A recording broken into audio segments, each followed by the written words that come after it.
Okay, magandang umaga po sa ating lahat, mga kapatid.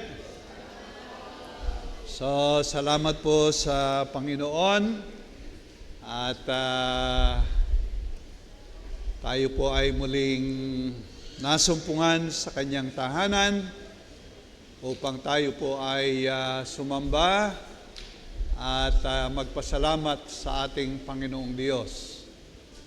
At salamat din po sa ating natapos na gawain kanina at naipahayag po ang salita ng Panginoon. Napakaganda po ng mensahe. Ito ay kung ikaw baga ay malulugi o tutubo pagdating ng panahon at purihin po ang Panginoon sa bilang ng nagtaas ng kamay. Ilan nagtaas ng kamay? 26. Amen. Purihin po ang Panginoon. Talagang napakaliwanag na pangangaral ng Kanyang banal na salita. At sana every last Sunday of the month ay makapag-imbita tayo ng mga bisita at sila po ay makapakinig ng salita ng Panginoon. Pag-pray po natin ang kanila pong pagbabalik dito, ang manifestation ng tunay na nakaabot sa pagkakilala ay may bunga. Madali po yung magtaas ng kamay, pero ang tunay na buhay ay naghahanap ng pagkain. Pagka yan po ang manifestation at nagkakaroon po ng bunga. Pagka hindi na bunga, maraming dahilan. Maaaring bata pa, pero kung yan ay magpapatuloy na walang makikita, baka hindi rin nakaabot. Kaya pag-pray po natin na sila po'y makabalik at patuloy po sila makapakinig ng salita ng Panginoon. So natutuwa ba kayo mga kapatid na tayo po ay nakapagbahagi ng salita ng Panginoon? Sana po ugaliin nating mag-anyaya. At ngayon po ay tayo po'y dadako na sa atin pong gawain ng pag-aaral ng salita ng Diyos. Ito po ang ating last Sunday of the month. At purihin po ang Panginoon na sa loob po ng isang buwan ay tayo po'y mayroong napag-aralang paksa. At ito po ay tungkol sa paksa natin, spiritual enrichment. Yan po yung ating pinag-aralan at salamat po sa mga nakapagbahagi ng mga pag-aaral na may kaugnayan po dito. At I hope tayo po naman ay talagang mayroon pong natutunan, naging hamon sa atin pong buhay. At ngayong pong umaga, as our last Sunday, sa umagang ito, ay yan pa rin po ang ating bibigyan ng pansin. At tayo po ay umaasa na tayo pa rin po ay makikinig ng salita ng Panginoong Diyos. So, tayo po ngayon ay babasa ng ilang talata mula po dito sa familiar text na po sa atin, familiar verses dito po sa John chapter 15. Sa John chapter 15 tayo po ay magbabasa at babasahin po natin ang unang 5 talataan. John chapter 15 from verses 1 to verse number 5. At tayo po ay tatayo bilang pagpupugay po natin sa Panginoon sa pagbasa po ng Kanyang banal na salita.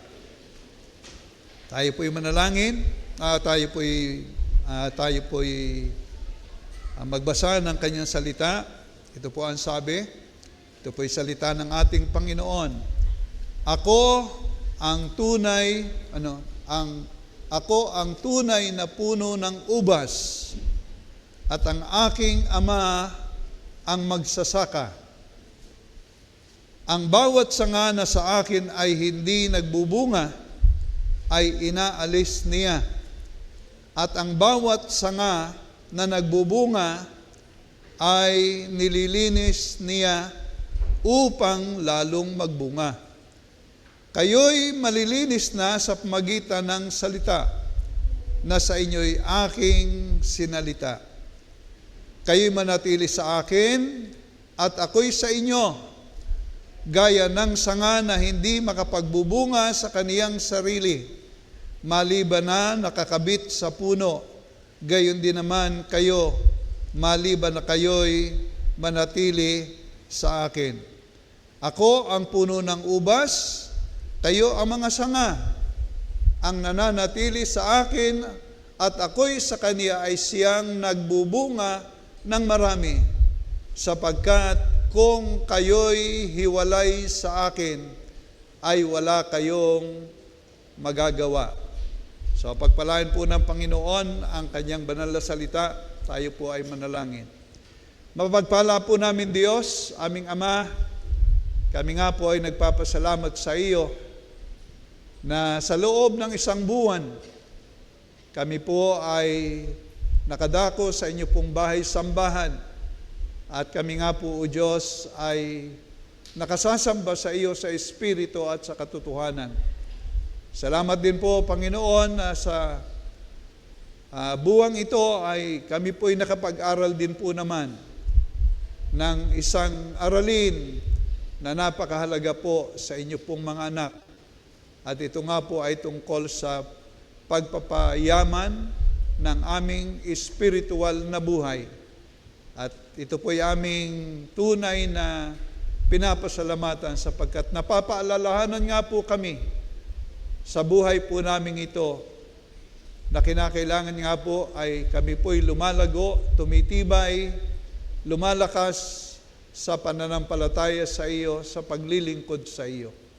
At aming Panginoon, ngayon nga po ang huling linggo ng buwang ito, at kami po, O Diyos, ay muli pong lumalapit sa iyo na inyo po kaming sasamahan sa pag-aaral ng iyong salita.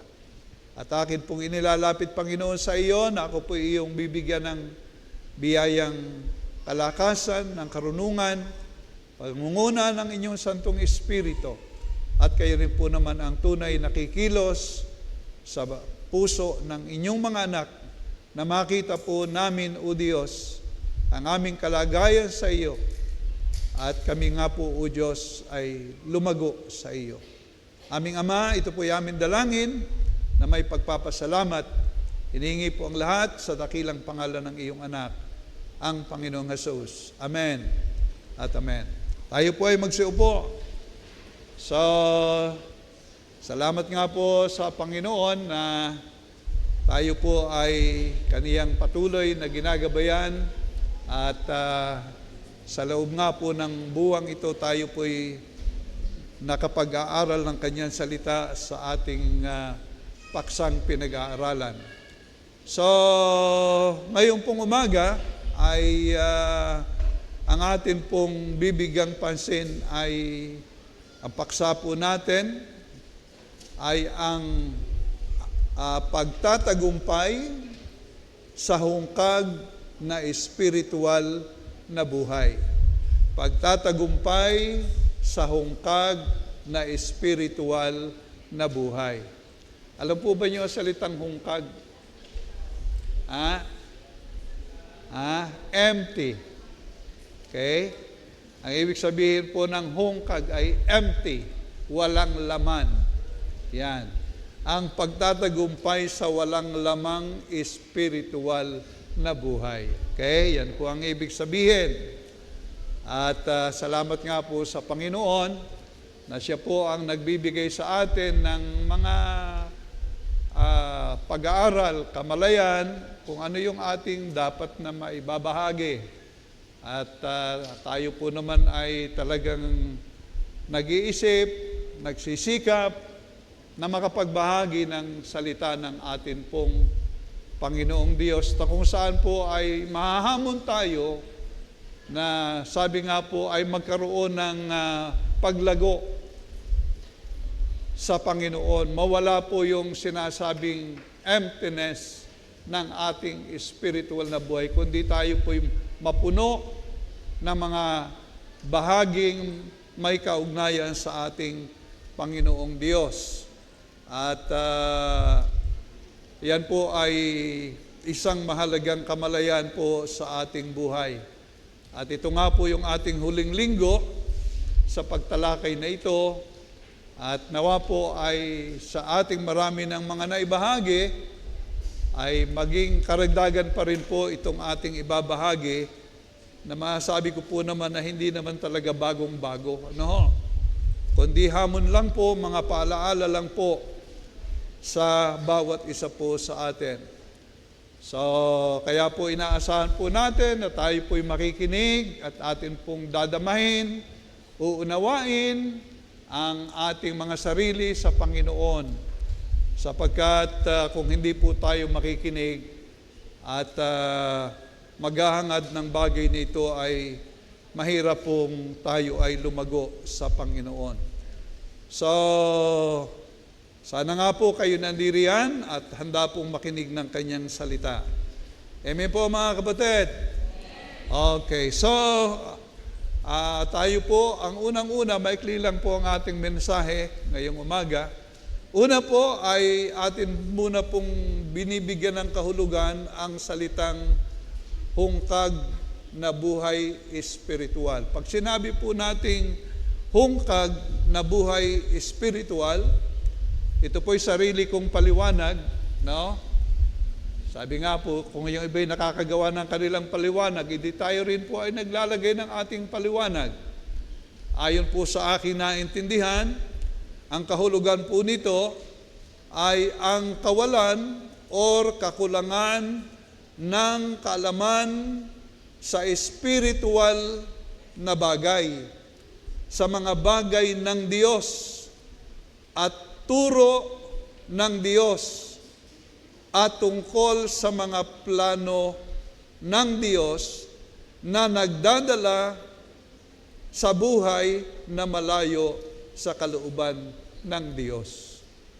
Yan po yung aking kahulugan. Uulitin ko po do sa mga nagsusulat.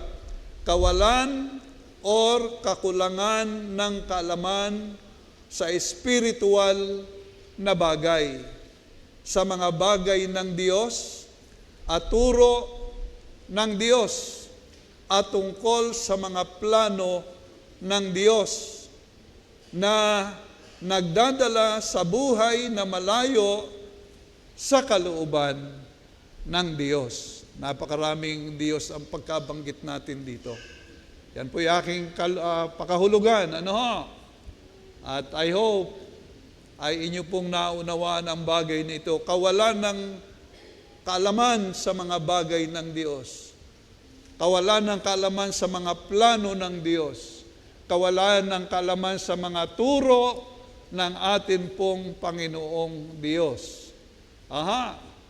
Ay ang atin pong banal na kasulatan ay naririyan yung mga turo, mga plano ng Diyos sa ating buhay. Tama po? Okay? So, sa madaling salita po, ay kaya nga po tayo nag-aaral nito sapagkat gusto nating tayo po'y makapagtagumpay sa kalagayang yaon. Hindi po kalooban ng Diyos na tayo po na kanyang mga anak ay maging hungkag, maging walang alaman sa kanyang mga katuruan. Napakarami pong mga pagtuturo ng banal na kasulatan sa kanyang mga kalooban na ninanais niyang makita sa buhay natin. Na hindi lamang natin po ito makita, kundi maisagawa din po naman itong mga ninanais niyang ito sa ating buhay. Yan po ang gusto ng Diyos. Hindi lamang po tayo kanyang bastang iniligtas, at pagkatapos gano'n na lang, at kung ano ang tatakbuhin ng ating buhay sa araw-araw ay kung ano na lang ang maisipan natin. Hindi po gano'n. Tayo po'y nakakapag-aral na at nabanggit na po natin na nung tayo po'y iniligtas ng Diyos ay may plano ang Diyos sa ating mga buhay. Kahit yung mga mananampalataya nung unang panahon, noon pong si Abraham ay tinawag ng Panginoon, mayroong layunin ang Diyos sa kanya. Kaya po sa lahat sa atin na kanyang mga anak, ang Diyos po ay mayroong naisin na hindi po tayo maging empty ang ating spiritual na buhay. Hindi po maging hungkag. Ano po?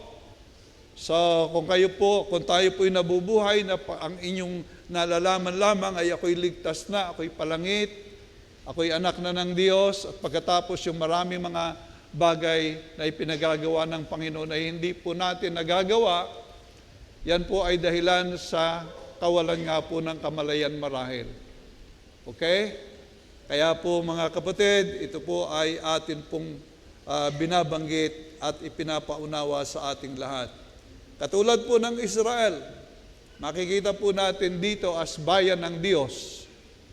Sila po'y hinirang ng Diyos na maging special na bayan, na mayroon pong plano ang Diyos sa kanila, pero napakaraming beses na sila po ay naging lihis sa naisin ng Diyos sa kanilang buhay.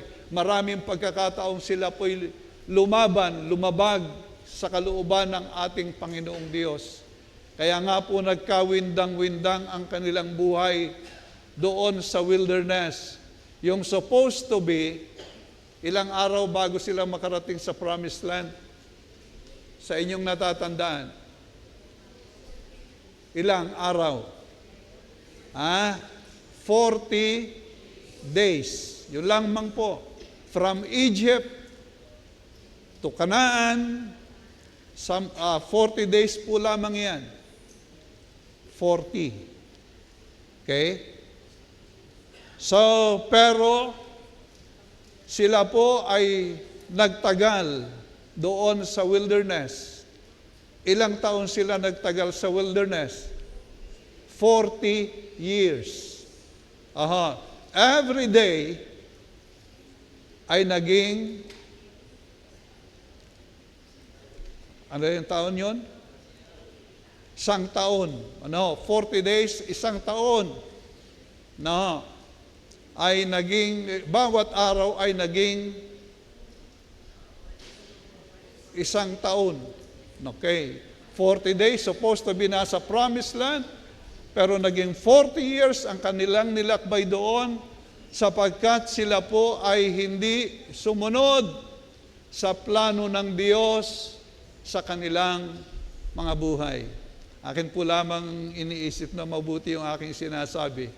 Dahil nung last time ako'y nagbigay ng text, sala yung aking binasa sala yung aking nabanggit text sa aking binasa. So, but yun po, binabasa ko po, katatapos ko lang pong basahin ng Exodus. Ako po'y nasa Leviticus na uli ngayon. Inuulit ko na po yung Bible. At nakikita ko po yung maraming mga bagay doon sa Leviticus about Levites, yung mga instruction ng Diyos sa kanila, yung mga kasuotan ng mga Levites, yung panggagawa ng tabernakulo, ang dami pong mga requirements doon na pinagagawa ng Diyos at paano nyo ito gagawin. Masinop nilang ginawa, isa-isa nilang ginawa ayon sa plano ng Diyos.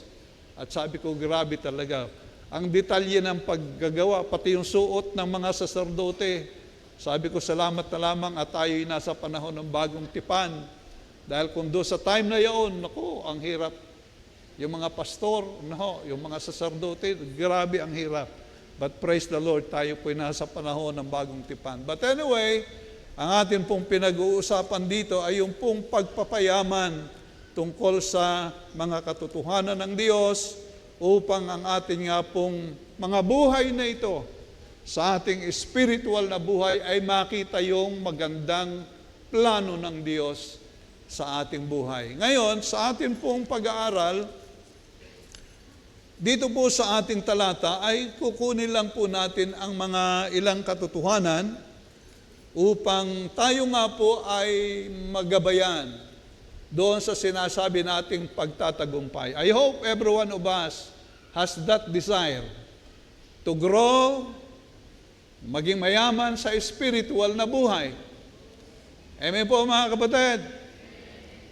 So sana nga po bawat isang Kristiyanong nandirito ay merong ganyang hangarin na ang buhay niya sa Panginoon ay tumibay, tumatag, magkaroon ng magandang kaayusan, katayuan, na kung tayo po ay iniligtas ng Panginoon ay hindi lamang po ang ating nalalaman ay ako'y ligtas, ako'y palangit, kundi alaman ko rin yung plano ng Diyos sa buhay ko at ito ay nais kong magampanan sa buhay ko at ako'y kunin ng Panginoon na nakaganap ng kanyang kalooban sa aking buhay. Yan po yung maganda. Ngayon, mula po dito sa ating talata, simple lang po. Okay, ang atin pong pag-aaral, dahil kung maglalagay po tayo ng napakarami, baka kung ano yung sinabi ni Pastor, baka lalo kayong magulo. Kaya simple lang po ang ating pag-aaral ngayon. So dito po sa ating talata, ay nandirito po yung pangangailangan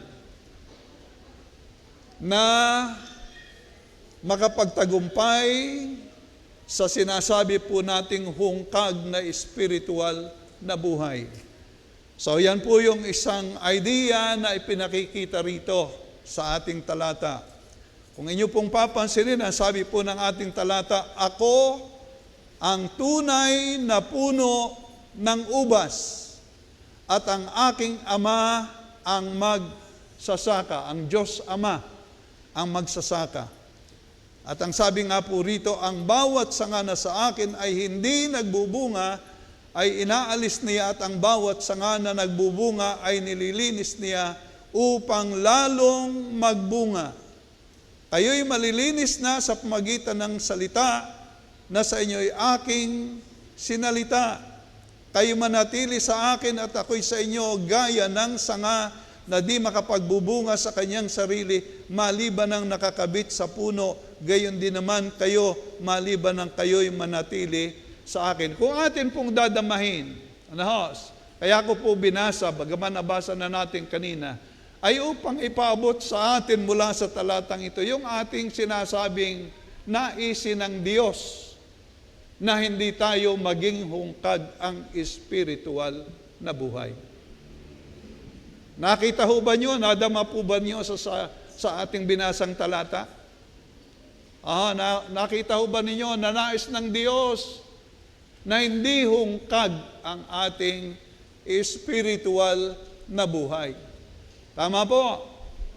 Mahalaga ho ba ito? Amen po. Ngayon, dito po sa aking ginawang outline, ay simple lamang po ang ating pag-aaral. Bakit dapat ay maging malago ang ating spiritual na buhay? Mula po sa verse number 1, ay ito po yung atin pong nais ipakita.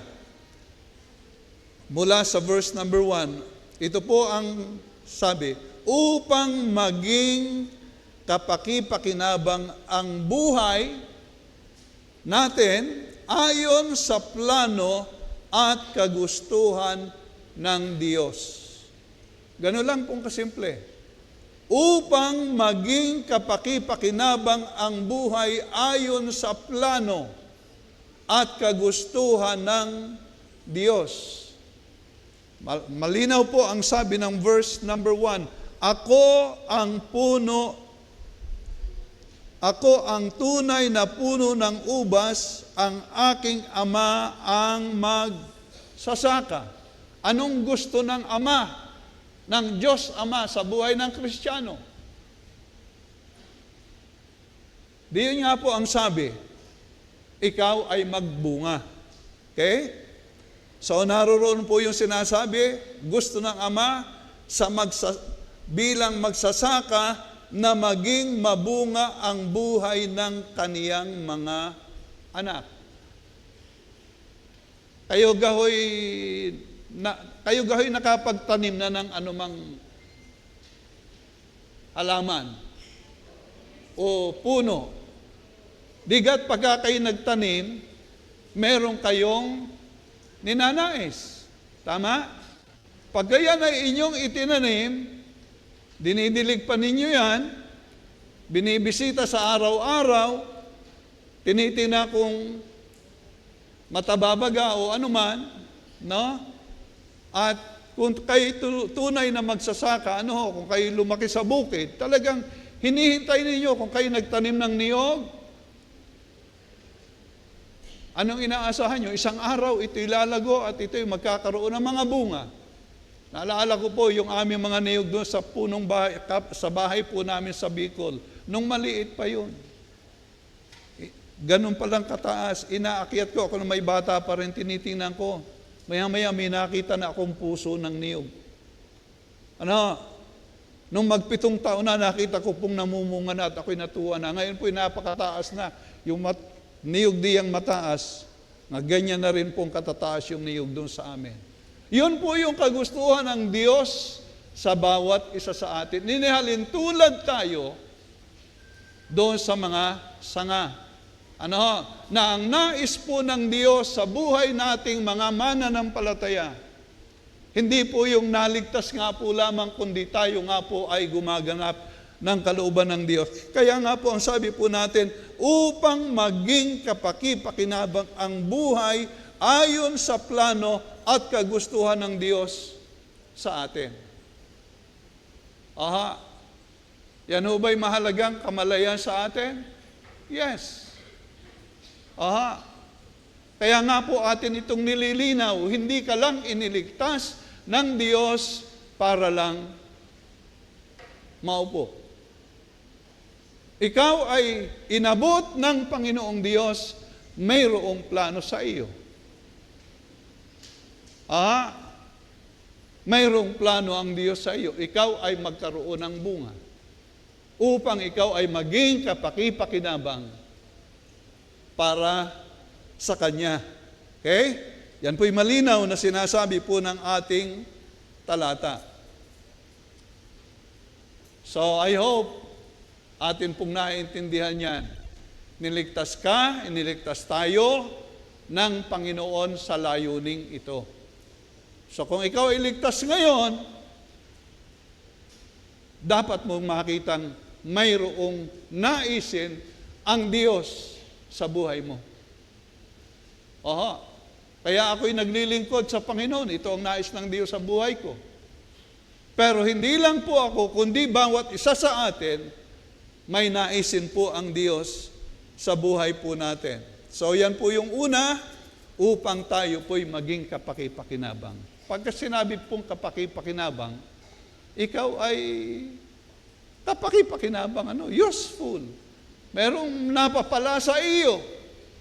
Sa iyo ang Diyos. Ngayon, may napapala na ba ang Diyos sa iyong buhay? Yung magsasakang iyon na sabi ang Ama, may napapala na ba sa iyo? Sa Sunday School, nag-aaral tayo ng salvation class. Ang Ama nagplano, ang Anak ang nag-execute, and then sa third, about the working of the Holy Spirit. But atin pong ipinakikita, sa kabuuan, mayroon pong layunin ang Diyos sa pagliligtas sa atin. Kaya po mga kapatid, maganda pong mailagay natin ito sa isip natin. Ngayon, ako'y ligtas na, Kristiyano na ako. Anong gagawin ko? Ayon sa kagustuhan ng Diyos. Yun yung ating itatanong. Dahil ang bawat sa atin, mayroong kanya-kanyang tinatakbong plano. Meron tayong mga iniisip sa ating sarili. Pero ang ating titingnan, ano yung gusto ng Diyos sa buhay ko. Kaya po ang sabi po natin ay maging kapaki-pakinabang tayo. Yan po yung una. Amen? Mga kapatid, simple lang, sabi ko po. Pangalawa, sa verse number 2. Diyan po lamang natin kinukuha ang atin pong mga pagpapaliwanag. Ano po ang sabi ng verse number 2? Ang bawat sanga na sa akin ay hindi nagbubunga, ay inaalis niya At ang bawat sanga na nagbubunga ay nililinis niya upang lalong magbunga. Alam po ninyo, pagka ito'y tinignan nyo, inyong pag-aaralang mabuti, may dalawa pong nagpapaliwanag dito. Yung mga extreme at saka yung hindi extreme. Yung iba, ini-interpret po ito na losing salvation. Yun namang iba ay tungkol sa fruit bearing. Ay ayaw ko na pong discussin muna ito ngayon, pero isang araw pwede natin itong pag-usapan. Okay. Pero gusto ko rin pong magbigay ng kaunting paliwanag. Yun daw pong view ng Arminian. Yan. Bigyan ko na kayo. Alam ba yung Arminian? Kay Arminius. Yan po yung theologians. Kaya mayroon pong issue na nalabas ngayon, itong Arminian at saka Calvinism. Yan ang nagtatalo ngayong problema. Ito po yung nakita ko, tiningnan ko po doon sa ating tinginan.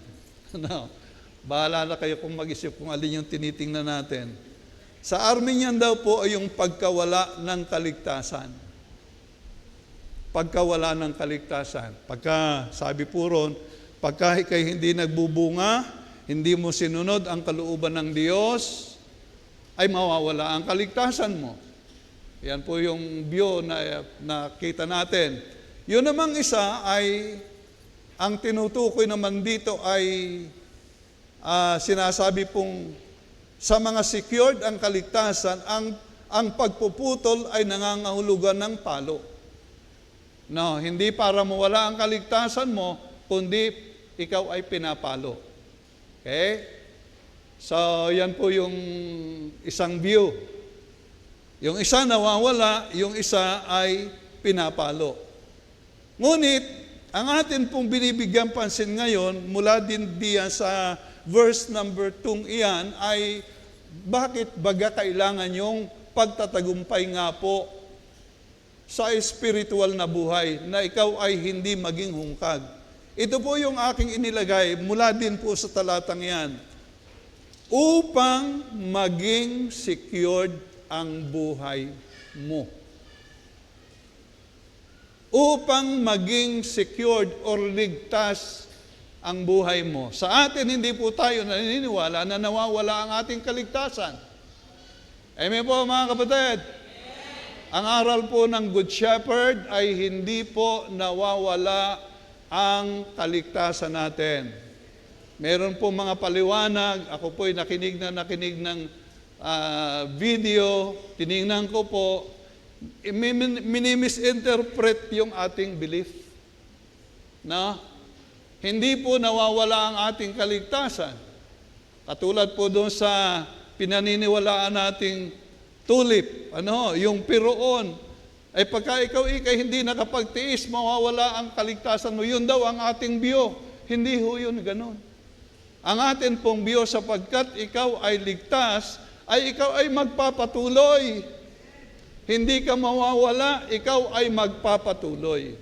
Pero ayaw ko na pong totoong bigyan pa ng malaking paliwanag yun. Ang nais ko lang pong mapansin na natin, mula po sa sinasabi ng talata, alin man ang inyong puntahan, but I hope kayo po hindi pupunta doon sa nawawala ang kaligtasan dahil hindi po yun. But ang akin pong sinasabi mula sa talatang ito, kung ikaw ay spiritually full in your life, hindi ka doon makakabilang doon sa ikaw ay tulad ng isang sangang puputulin, papaluin. Sa madaling salita, nagiging secured ang buhay mo sa palo ng Diyos. Hindi ka nawawala ang kaligtasan, pero papaluin ka. Dahil ikaw ay itinanim na mayroong expectation sa iyo na ikaw ay magbubunga ng marami, pero hindi mo ginagawa ang kalooban ng Diyos, kaya papaluin ka.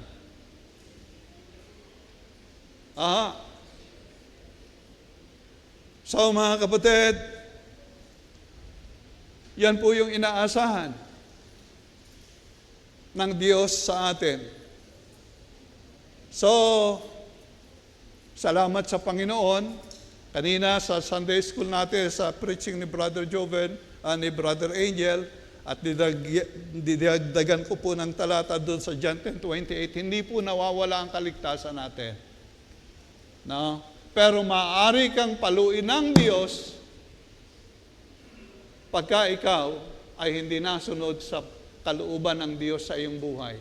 Hebrews chapter 12, pinapalo ng Diyos ang kanyang mga minamahal na mga anak. Amen? I hope ayaw naman nating mapalo. Abay, pagka ang Diyos ang namalo ay grabe. Sabi ko nga nung mga una pa, pagka gusto ng Panginoon, anak, nakakaskip ka lang sa buhay na ito, kukunin na kita.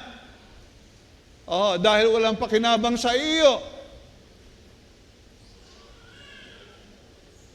Kaya nga po tayo nag-aaral ng bahaging ito, ay upang sa ganon ay makita po natin ang ating sarili.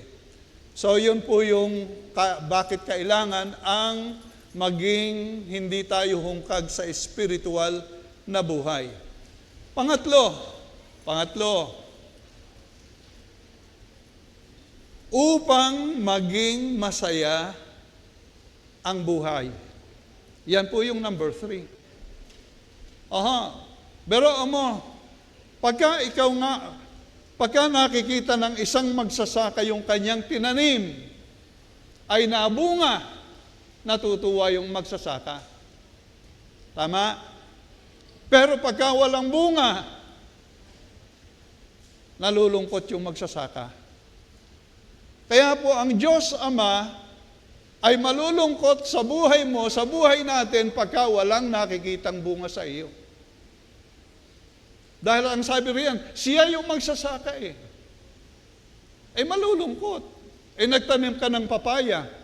No, normally, pagka lalaki daw ang papaya, ano nakikita niyo sa lalaking papaya? Namumulaklak. No. Hindi nabunga. Pero ako po'y nanonood palagi ng agriculture ng kabilang bansa. Pinuputol po yan, pwede kayo kumuha ng ibang sangado sa namumungang papaya, pwede niyong idugtong. Manood din po kayo at kayo matuto para magkabunga na po. No? Okay, pero nakakatuwa, yung lalaking papaya ang namumulaklak, pero walang bunga. Ano? Sa atin, dapat tinik, pero bulaklak eh. Pero putulin po ninyo at inyong dugtungan ng sangang nabunga at yung magandang sanga ang inyong ilagay at makukunan po nyo ng maraming bunga. So yan po yung mga kapatid, ang ating ipinakikita mula po sa ating talata, bakit natin kailangang makapagtagumpay sa hungkag na spiritual na buhay. Pangatlo nga po ay upang maging masaya ang buhay natin.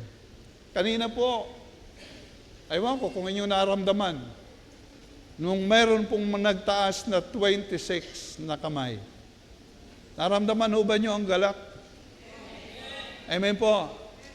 Pero doon sa mga nakakaraan nating evangelistic campaign, nag-iimbitasyon tayo, sabi ko, ang ganda na ng pangangaral, pero wala man lamang naaantig.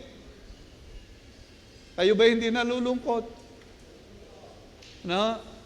Kaya nga po, pagka naglalakad tayo, ang hirap ng gawain, pero tayo ginagawa na natin ang lahat ng ating magagawa. Hindi tayo makakita ng resulta, nalulungkot tayo. Pero pagka tayo nakakakita ng mga nalapit sa Panginoon, tumatanggap sa Panginoon, tayo nagagalak.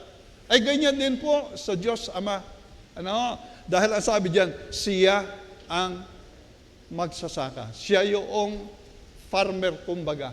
Siya yung nag-i-expect sa buhay ng isang anak niya na magkakaroon ng bunga. Kaya po, ang ating puntos, huwag mong hayaan na ang iyong spiritual na buhay ay empty sapagkat kung empty ang buhay mo, hindi ka mapapakinabangan, ikaw ay delikadong paluin ng Diyos at ikaw ay maging malungkot ang buhay. Tama po. Tama ho baga?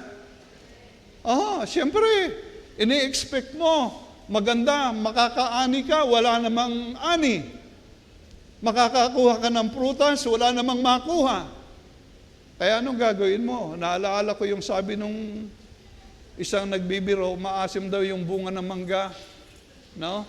O walang bunga yung mangga, pagka hindi ka bumunga sa isang taon, puputulin na kita. Ay, nabunga raw ho eh.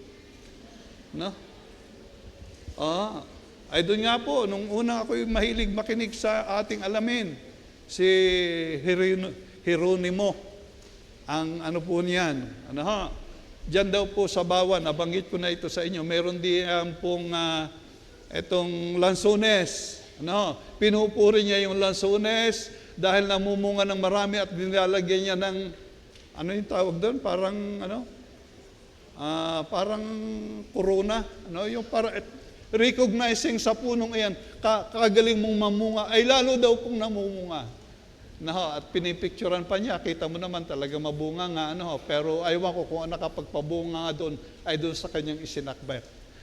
But we don't know. But ang atin po lamang sinasabi, sa ating pag-aaral na ito, mula sa ating talata, ang nais po ng Diyos sa bawat Kristiyano, hindi po yung empty ang kanyang spiritual life.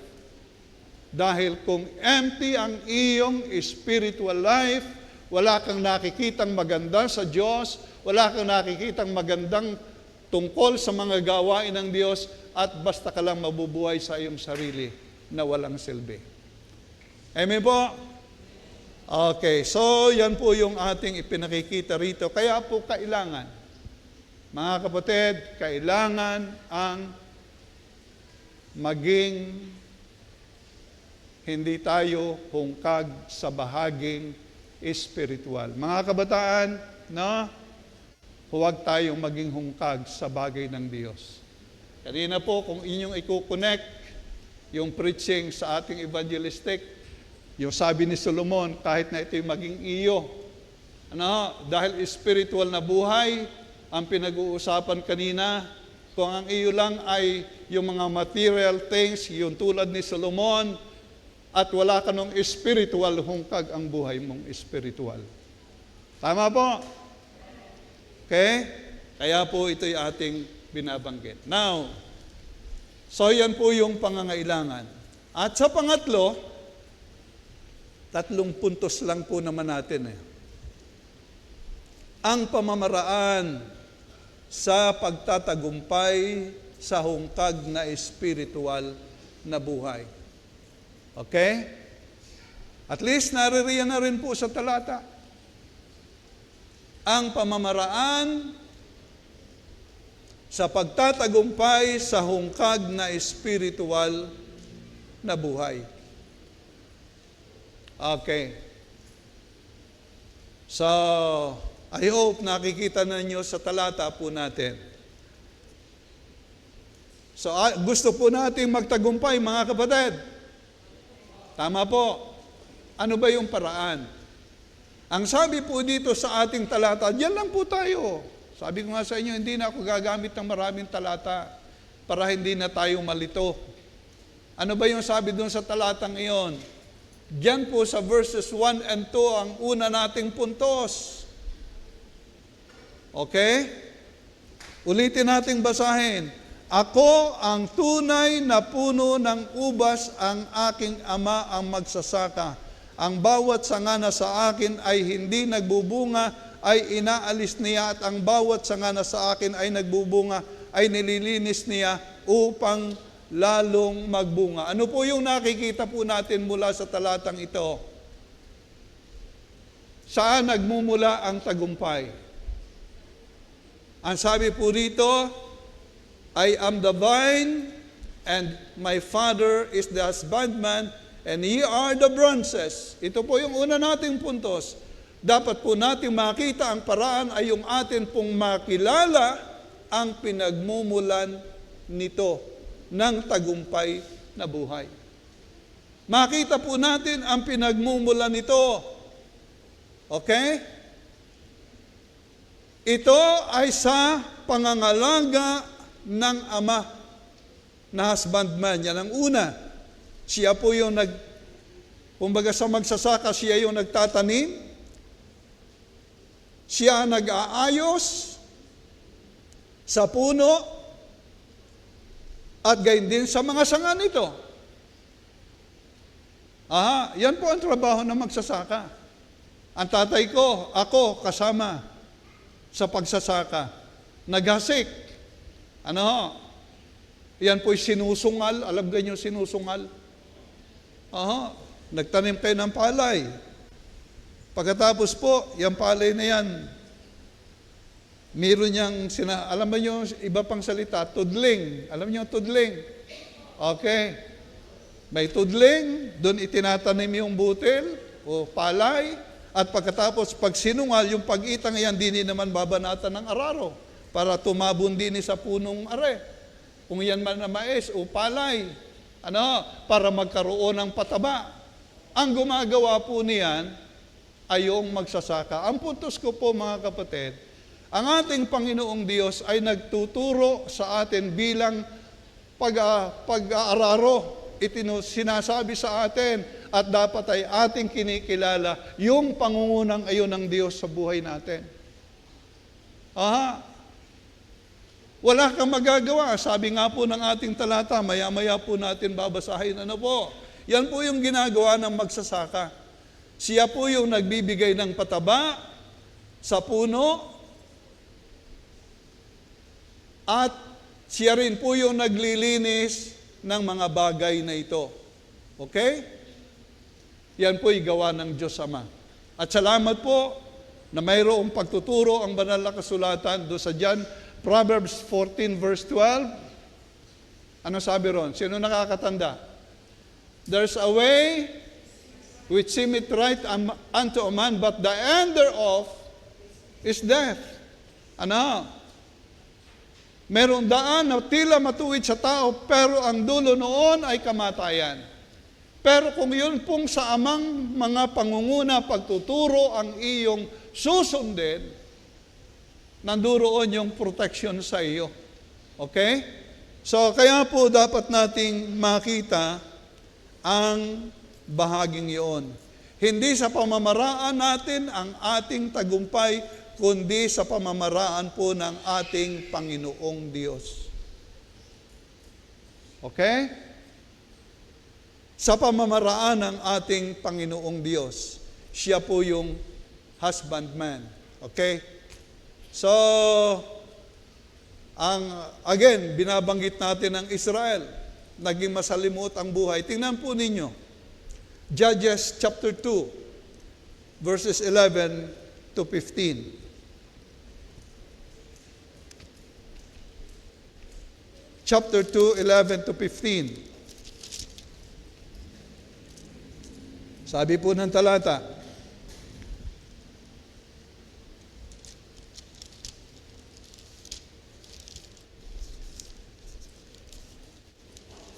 yan, naririyan na po sa screen. O, dyan na lang natin basahin.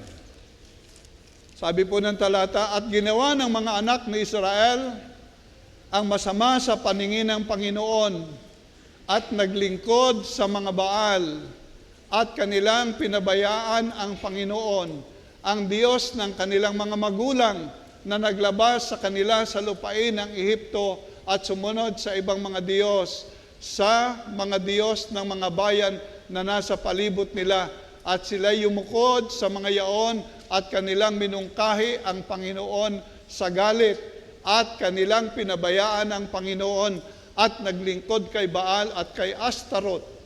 At ang galit ng Panginoon ay nag-alab laban sa Israel, at kaniyang ibinigay sila sa kamay ng mga mangluloob na lumuob sa kanila, at kanilang ipinagbili sila sa mga kamay ng kanilang mga kaaway sa palibot, anupat sila'y hindi makatayong maluwat sa harap ng kanilang mga kaaway.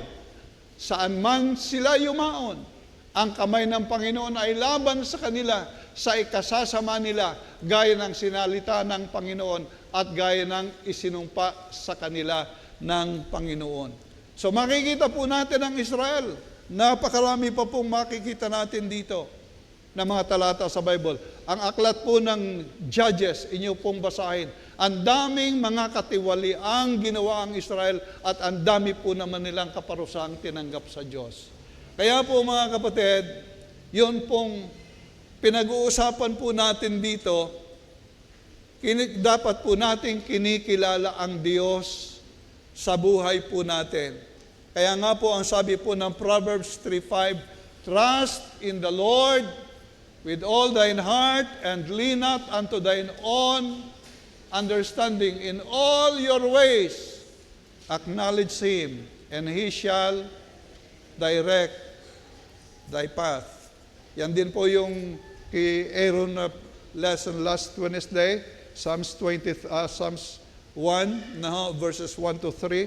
The Lord, blessed is the man that walketh not in the counsel of the ungodly, nor standeth on the way of sinners, nor sitteth on the seat of the scornful, but his delight is in the law of the Lord, and in His law doth he meditate day and night. Siya po ay magiging parang kahoy na itinanim sa siping ng tubig, ng pahingahan. At ang anumang kanyang gagawin ay giginawa. Mga kapatid, ito po yung ating sinasabi. Wala sa ating sarili ang ating pag-unlad, kundi kung tayo po'y susunod sa kalooban ng Panginoon. Ang Diyos po ang pinagmumulan ng matagumpay na buhay. Pangalawa po, verses 3 and 4. Verses 3 and 4. Ano po ng atin pong text? John chapter 15. Ano po ang sabi ng verses 3 and 4? Sabi po ng talata, kayo'y malilinis na sa pamamagitan ng salita na sa inyo'y aking sinalita. Kayo'y manatili sa akin at ako'y sa inyo, gaya ng sanga na di makapagbubunga sa kanyang sarili, maliban ng nakakabit sa puno, gayon din naman kayo, maliban ng kayo'y manatili sa akin. So, paano po? Ano ang pamamaraan sa pagtatagumpay sa hungkag na espiritual na buhay? Ang sabi po ng ating talata ay yung pananatili sa piling ng Panginoon. Abide in me and I in you. Okay? Anong ibig sabihin ng salitang abide? Sabi po, to remain, to continue, to dwell, to stay close, to fellowship with Christ. Aha. Yan po yung ibig sabihin. Manatili tayo sa Kanya, magpatuloy tayo sa Kanya tayo tumigil, sa Kanya tayo maging malapit, sa Kanya tayo makifellowship sa ating buhay. So, yan po yung ipinakikita rito. Sa pamamagitan po ng ating pananatili sa Panginoon, nanduroon po, makukuha natin, masisip-sip po natin yung katas, okay? Na Kanyang ibinibigay sa sanga. Dito po sa Luke chapter 15, alam niyo ang istorya diyan? Sa 11 to verse 24, naalala na ninyo? Sino nakakaalala? It's about prodigal son. Aha, nung yung anak ay nanduroon sa kalinga ng ama, ang ganda ng kanyang buhay. Pero nung sabi ng anak, tatay, ibigay niyo nga po sa akin yung aking mana, ay di ibinigay ng ama, siguro pinilit. At nung makuha niya yung kanyang mana, ang sabi po ron, ginastos niya sa palunging pamumuhay. Umalis sa kanila, pumunta sa kung saan mga kabarkada, inubos sa kung saan sa mga tiwaling klase ng buhay. Ano nangyari? Naubos yung kanyang kayamanan at dumating siya sa extent ng buhay niya na gusto niya makisalo sa mga baboy sa kinakain. Bakit? Ay siya'y lumayo sa Panginoon. Okay? Siya'y umalis sa piling ng kanyang ama. So mga kapatid, kaya po naman sa ating mga mananampalataya, huwag tayong lalayo sa Panginoon. Okay, ngayon, paano tayo magiging close ang relasyon sa true vine? Masabi po natin by daily reading God's Word. Magbasa tayo palagi. Yan ang basahin natin. Okay? Sa pamamagitan ng pagbubulay sa Kanyang salita. Bulayin natin. Oo. Ito nga po, doon sa Leviticus nga po. Dahil minsan tayo nagbabasa for the sake na mabasa lang. Para lang masabi natapos ko ang Bible. Na, ikaw natapos ng basahin ng Bible. Yes, pero dalas-dalas. Hindi na iniintindi. Pero ngayon binabasa ko Leviticus. Sabi ko, grabe itong mga ito. No? Pati yung ilang kalawit, ilang rigulya, ano ang kulay ng damit, saan kukuha ng gamit, ang lahat binabasa ko. Sabi ko, napakatiltil ng, grabe, very meticulous yung preparation ng mga ito. At pagkatapos, pinagawa ng tabernacle, yung tabernakulo, binigay kay Moses ang sukat. Ganito nyo gagawin. At pagkatapos nun, di kayo lumilipat sila. Pagkakatayo, tinatayo sa isang lugar. Mag-i-stay sila ron ng siguro ilang araw, ilang buwan, taon, nanduro sila. Lilipat sila, kakalasin na naman. Pupunta ron, bit-bit ng mga, saan nyo makikita yung talatang daladala yung mga tabernakulong ngayon? Sa bilang, Book of Numbers. Kinakalas nila yon, itatayo uli, ganun uli ang inyong gagawin. No? Napaka-metikuloso doon yung lahat ng yon. At sabi ko, grabe, salamat na lamang at mayroong New Testament. Sapagkat kung tayo po'y nasa Old Testament time, naku, grabe ang hirap natin. Praise the Lord. But ang atin pong pinupuntos, mga kapatid, tayo po'y manatiling nag-aaral ng salita ng Diyos, minimeditate natin ang salita ng Diyos, palagi tayong handang manalangin sa Panginoon at maging masunurin tayo at makipagniig tayo sa ating Panginoong Diyos. Yun ang kinakailangan natin. Ngayon, kung ikaw ay basta lang Kristiyano at hindi ka nagbabasa ng Bible, hindi ka lalago. Payat ka. Baka mataba lang sa katawang lupa, pero ang iyong katawang espiritu, sabi nga ng tatay ko, hitsura ka na ikang kaluluwa eh. Natatandaan kayo yung masabi ng matatanda, pagka kami pinakakain sa gabi, ayaw namin kumain, antok na, kalalaro. Kain ikaw din eh. Ay pag hindi ka kumain, ang iyong kaluluwa ay mangangain ng ipot. Para lang kumain. Pero, kung tayo palagi namang ang pagkain lamang ay yung mga pagkaing material at hindi tayo kumakain ng salita ng Diyos, empty rin po ang ating spiritual na buhay. Amen? Kaya po ang ating encouragement, pagkaroon kayo ng sariling Bible, meron nga kayong cellphone. Bago walang Bible, okay. So, magbasa po tayo. Palagi tayong lumapit sa Panginoong Diyos. Alam natin ang Joshua 1:8. Alam na natin, paboritong talata ng mga baptist yan. Ano sabi ron? Ang aklat na ito ng kautusan ay huwag mahiwalay sa iyong bibig, kundi iyong pagbubulayan araw at gabi. Araw at gabi, hindi makaluwahan. Upang iyong masunod na gawin ang ayon sa lahat ng nakasulat dito. Ano pa sabi? Sapagkat kung magkagayoy iyong pagiginawahin ang iyong lakad at kung magkagayoy magtatamo ka ng mabuting kawakasan. Yan po ang ating spiritual na pagkain. Mga kapatid, so gusto mong maging malusog ang iyong spiritual na buhay, magbasa ka ng salita ng Diyos, mag-pray ka, humingi ka sa Diyos ng tulong at Kanyang ibibigay sa atin. Okay, and the last, verse 5.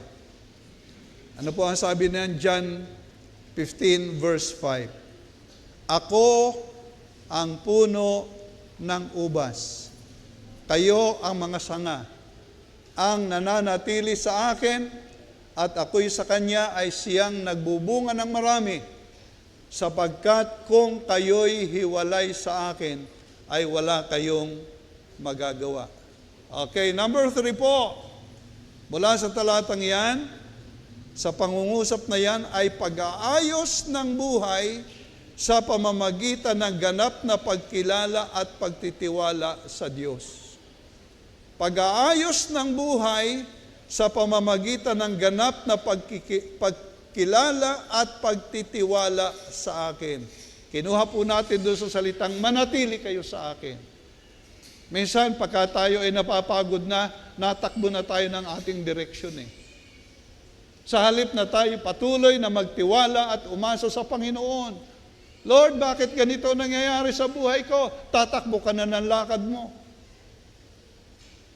Hindi mo alam na sinusubo ka lang ng Panginoon para ikay maging matibay. Ano? Ngayon, ikaw ay naalis. Nagpaplano ka ng iyo. Ang iniisip mo, mahusay ka kaysa sa Diyos. Pero nanghihina ka at lalong nasisira ang buhay mo. Mga kapatid, magiging miserable ang buhay mo. Yung iyong salita ng Diyos, iiwan mo. Saan ka kukuha ng iyong spiritual na pagkain? Sa kaibigan mo? Sa barkada mo? Wala. Sabi nga po, hindi natin ito po pwedeng ipagpalit sa anuman. Pagdating sa bagay na espiritual, yun nga po ang sabi ng Joshua. At salamat sa Diyos na naririyan po palagi ang ating Panginoon. So, mga kapatid, mahaba na po tayo, yung oras natin ay lampas na at may mga talata pa po ako ritong naisa ng basahin. Ano po? So, ang Diyos po ang mag-aayos po ng buhay natin nasa Kanya. Tingnan po natin yung Isaiah 55. Isaiah 55 verses 1 and 2 and then 6 to 12. Ito po yung sabi ng talata. Isaiah 55 verses 1 and 2. Ito po ang sabi, panawagan sa mga Israelita at gayon din po sa atin. O lahat na nangauuhaw, magsiparito kayo sa tubig na siyang walang salapi. Magsiparito kayo, kayo'y magsibili at magsikain. Oo, kayo'y magsiparito, kayo'y magsibili ng alak at gatas ng walang salapi at walang bayad. Ano't kayo'y nangagugugol ng salapi na hindi pagkain at ang inyong gawa sa hindi nakabubusog. Inyong pakinggan ako at magsikain kayo ng mabuti at mga lugod kayo sa katabaan. Itong 6 to 11, sa English ko na lang po babasahin, ako'y nahihirapan sa Tagalog. No. Sabi po rito, dahil ito po yung memory verse kung medyo naluluma na.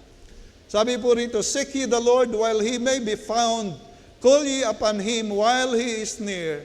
Let the wicked forsake his way, and the unrighteous man his thoughts, and let him return unto the Lord, and He will have mercy upon him, and to our God, for He will abundantly pardon.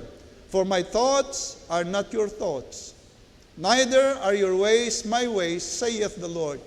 For as the heavens are higher than the earth, so are my ways than your ways, and my thought than your thoughts.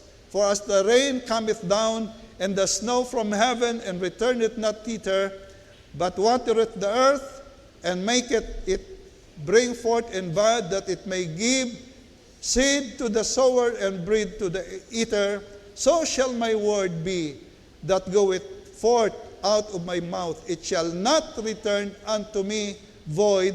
It shall accomplish that which I please, and it shall prosper in the things whereto I sent it. So mga kapatid, nasa Panginoon lang po. Nasa Panginoon. Huwag tayong lalayo sa Kanya. Yon pong spiritual growth natin, spiritual enrichment po natin. Hindi sa ating kahusayan, kundi tayo po'y palaging umasa at lumapit sa kalooban ng Diyos. Tayo po'y manalangin. Dakila po namin Diyos, aming Ama, salamat po sa inyo ng marami. Tunay, O Diyos, na kayo po'y nagpapaalaala sa amin. At salamat nga po, O Diyos, sa isang buwan na ginugol po namin sa pag-aaral na ito. At Lord, sana nga po, huwag po kami maging stubborn sa aming mga sarili. Huwag po kami maniwala sa aming mga sariling kakayanan. Kundi kami nga po yung mangapit sa iyo ayon sa amin pong pag-aaral. At Lord, nawa nga po ang bawat isang nakapakinig ng inyong mga salita ay tunay na napagpala at inyo po silang tutulungan sa pagsisikap na gagawin. At idinadalangin ko rin po, Panginoon, kayo ang kumilos na patuloy sa aming mga sarili at mga kaibigan, na kung sila nga po, O Diyos, ay wala pa sa iyo, ay makitang tangi po lamang nasa iyo ang katugunan ng isang magandang buhay. At aming Panginoon, sa inyo po namin ipinagtitiwala ang lahat ng ito. Habang tayo po'y nakatungo, nakapikit ang ating mga mata sa ating mga kaibigan, we don't know you, but sa Panginoon lang po ang katugunan ng ating buhay. Kaligtasan ng ating kaluluwa ay nasa Panginoon. Kung ngayong umaga, wala ka pang pag-asa, si Jesus ang kinakailangan natin. Meron po bang nagnanais magtiwala sa Panginoon? Sige po, hindi lang maayos na buhay, kundi ang spiritual na buhay, secured life, eternal life, we can find it only in God. Meron po bang magtataas ng kamay? Okay? Sa mga mananampalataya, meron po ba kayong panalangin sa Panginoon? Lord, kami po'y nag-aral ng iyong salita and help me grow. Help me, Lord, na maging mayaman sa spiritual na buhay. Tulungan mo po ako, Panginoon. I have my responsibilities. At tulungan mo po ako magampanan ko ang aking bahagi at hangarin ang iyong hangarin. Is that your prayer? Amen po. Salamat po. Amen. Amen. Salamat po aming Panginoon. At umaasa nga po kami sa pagtatapos ng aming pag-aaral na ito po'y hindi mawawala ng kabuluhan. Kundi palagi po naming maalaala ang mga paalaalang ito sa aming buhay. At Lord, i-bless mo po ang iglesyang ito. I-bless mo po ang mga kapatiran at kaming lahat. O Diyos, ito po'y dalangin po sa iyong may pagpapasalamat. Hiningi po ang lahat sa pangalan ng Panginoong Jesus. Amen at amen. Salamat po.